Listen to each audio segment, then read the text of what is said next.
মুহাম্মাদুর আল্লাহ রাব্বুল ইজ্জত কোরআন হাকিমের ভিতরে কত সুন্দর করে ডাক মারলো, বিসমিল্লাহির রাহমানির রাহিম।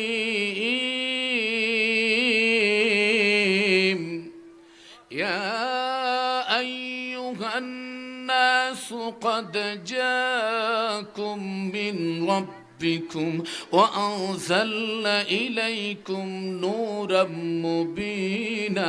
সুবহানাল্লাহ কইবেন না? আর জোরে বলুন সুবহানাল্লাহ। তাফসীরের নাম ফি জিলালি কুরআন, আল্লামা সৈয়দ কুতুব মিশরের লেখক। জীবনের ভিতরে কারো কাছে মাথা নিচু করেন, আল্লাহু আকবার। এমন সাহসী লেখক আছে কি নাই? কথা বলেন, কথা বলেন। মিশরের লেখক যার নাম সৈয়দ কুতুব, পৃথিবীতে কোন জালেমের কাছে মাথা নিচু করে না। ঠিক নেবে ঠিক বলেন। মিশরের সরকার জামাল নাসের ডাক দেওয়া হয়েছে, ও কুতুব, মিশরের সমগ্র সুন্দর জমিল নাইস সব মহিলা তোমার গলার মধ্যে ফুলের মালা করে সাজগোজ করে যাব। তোমাকে আমার পরে যে স্থান সেক্রেটারি অথবা অর্থমন্ত্রী আপনাকে দেব, এই মুহূর্তে আপনি আমার বিরুদ্ধে একটু লেখালেখি একটু বন্ধ করেন। সৈয়দ কুতুব সেই দিন কারাগারের ভিতরে ডাক দিয়েছে, পৃথিবীতে যদি সমস্ত জমিনটা যদি আমার হাতের মধ্যে তুলে দাও, তারপরে কখনো কোরআন ছাড়াছাড়ি হবে না। ঠিক নেবে ঠিক বলে।